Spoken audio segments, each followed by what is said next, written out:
Welcome back, Crammers, to question 22. Solve the simultaneous equation. Show clear algebraic working. Now, when dealing with simultaneous equations, I like to use substitution method where we isolate one variable and input it into the other equation. So let's first find out that y is equal to 2x minus 4.4.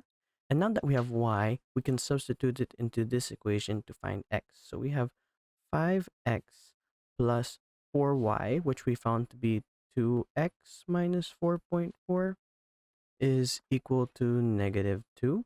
So we have 5x plus 4 times 2x is 8x, and 4.4 times 4 is 17.6 is equal to negative 2. So we can actually bring this to the other side, and 5x plus 8x is 13x, which this becomes positive 17.6.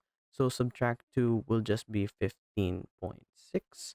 We divide both sides by 13, divide by 13, and we can find out that x is 15.6 divided by 13 gives us 1.2. X is equal to 1.2. 1.2. And now that we know what x is, we can put it into the original equation. Y is equal to 2 into x, which is 1.2, minus 4.4. That means 2 times 1.2 is 2.4 minus 4.4. These points cancel out, so it's really just 2 minus 4, so y is equal to negative 2. Thanks for watching. Cram and Scram.